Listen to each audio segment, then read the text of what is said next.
आइए जानते हैं कुष्मांडा माँ दुर्गा की चौथी शक्ति की पावन कथा। ब्रह्मांड को उत्पन्न करने वाली माँ कुष्मांडा।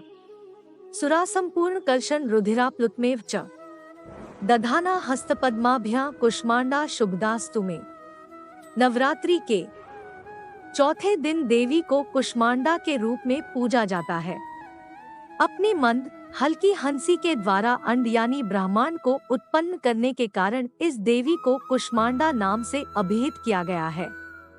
जब सृष्टि नहीं थी, चारों तरफ अंधकार ही अंधकार था, तब इसी देवी ने अपने ईशत हास्य से ब्रह्मांड की रचना की थी।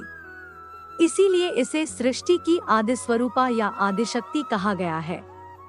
इस देवी की 8 भुजाएं हैं, इसलिए अष्टभुजा कहलाई। इनके 7 हाथों में क्रमशः कमंडल, धनुष, बाण, कमल पुष्प, अमृतपूर्ण कलश, चक्र तथा गदा है। 8वें हाथ में सभी सिद्धियों और निधियों को देने वाली जपमाला है।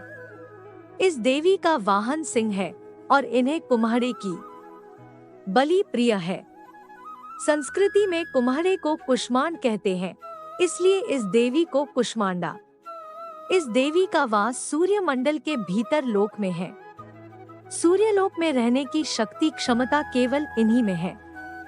इसीलिए इनके शरीर की कांति और प्रभा सूर्य की भांति ही दैदीप्यमान है। इनके ही तेज से 10 दिशाएं आलोकित हैं।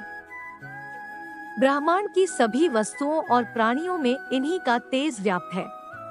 अचंचल और पवित्र मन से नवरात्रि के चौथे दिन इस देवी की पूजा आराधना करना चाहिए।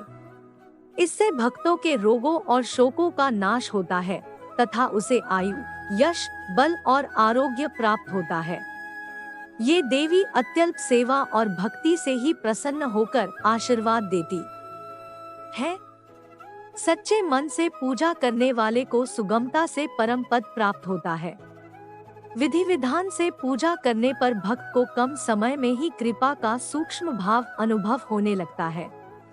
ये देवी आधियों व्याधियों से मुक्त करती है और उसे सुख, समृद्धि और उन्नति प्रदान करती है। अंततः इस देवी की उपासना में भक्तों को सदैव तत्पर रहना चाहिए।